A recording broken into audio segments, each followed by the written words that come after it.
In the past, we didn't get to play any really good or standout Lord of the Rings based games, and it was one of the things that made people skeptical about Middle Earth's Shadow of Mordor as well. But boy, were we wrong. Initially, from the trailers etc., I only considered it to be a simple third person hack and slash title, but I was once again deceived.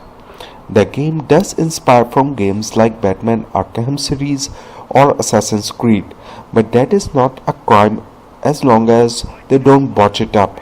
Monolith has taken good parts of those games and mixed it up with Tolkien universe, added a few spices of their own unique flavor and come up with a really unique recipe that stands out on its own 2 feet to be an inspiration for all future open world games.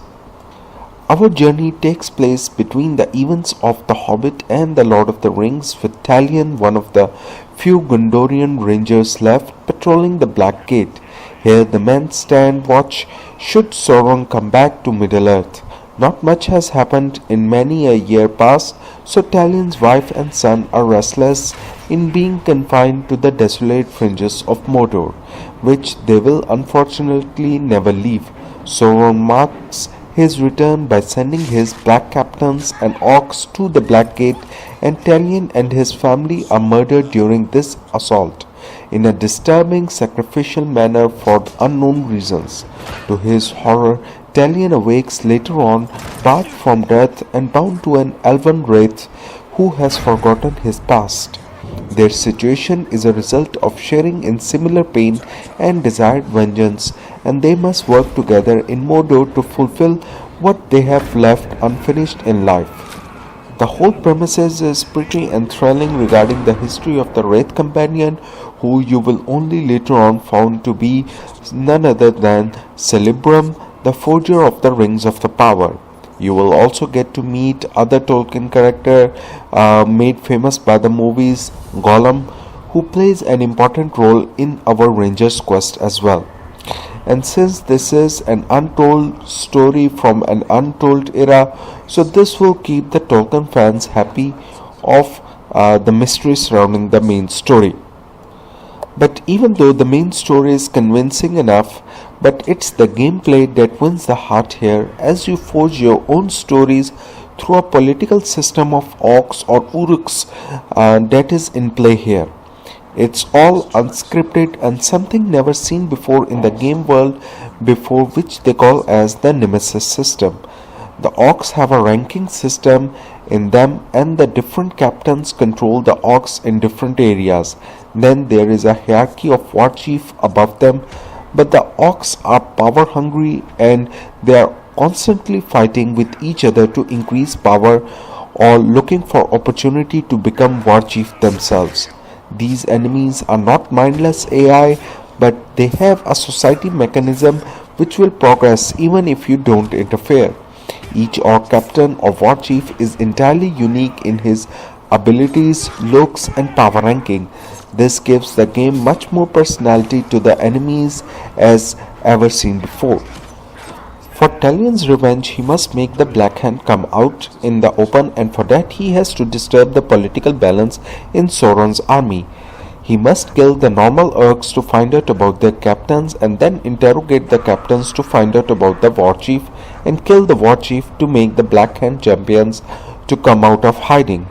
Moreover, the game has very few fixed set pieces in place, so these captains roam around and can pop up anywhere. So even though you were fighting one captain, you may end up getting attracted by 3 more captains who manage to be passing by in that area if you're unlucky enough. Captains walk with their guards with a bunch of more captains. If they come around, they will get to kill you very easily. Same goes for war chiefs that are normally protected by captains themselves. So it's always a good idea to kill their respective captains or bodyguards before you take on a war chief fight. Another mechanism at play is that the Uruk captains have their own unique natures, and you have to interrogate special informative orcs called worms, human prisoners or captains to find out their weaknesses or strength of other captains. These are critical to plan your attack. Some orcs may be invulnerable to ranged attacks. Some may get enraged by flies.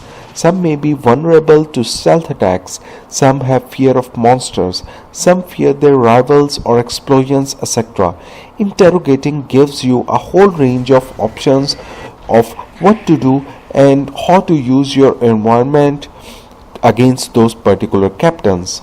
Use this information wisely and you can have one hit kills against captains. Disregard this critical knowledge and you will be easily overwhelmed with huge number of orcs and multiple captains in a fight. Death is fairly easy to come in this game, and this game has a unique mechanism rather than your typical save game mechanics. If you die, you do die, but since you are undead, so you will come back for another chance. But the stories have already progressed. The orcs that kill you gets promoted. If you get killed by a captain, then he gets to increase his power. If it was a common orc, he will get promoted to captain status with a brand new armor set. Dead captains will get replaced by other captains. Some orcs are stuck in power struggles against another one, and they might even kill each other without your interference. And the circle of life continues. But another mechanism at work here is that these orcs have memories. So if you fought against one of them and didn't execute them or ran away from the fight, they will remember it.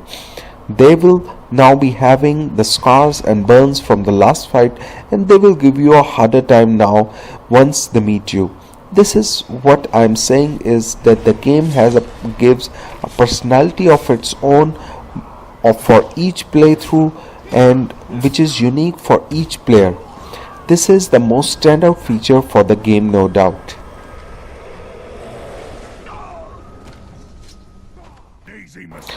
Other than the main storyline, there are plenty of side missions to increase your experience. These are all in the end related to orc hunting in some form or fashion, but rest assured that there is always something to do in Mordor. Even though the orc mechanics are forerunner here, Battalion comes with a host of abilities to counter these overwhelming number of orcs himself. The game is restricted to using 3 weapons only, a ranged bow, a sword, and a dagger for stealth. Although you cannot change them, but you can upgrade them via runes. These runes are collected from the dead captains and war chief.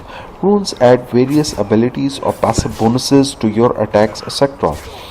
For example, you can recover your arrows or health or increase the damage of your weapons, things like that. You can you get those experience points to buy new rune slots or sell your unwanted runes for more experience points even.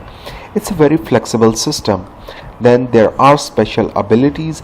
Being infused with the body of a wraith, you can upgrade your ranger abilities for better killing moves or your wrath abilities for more superpower moves like shadow strike, flurry attacks, taking control of minds, dominate or give commands to orcs, etc.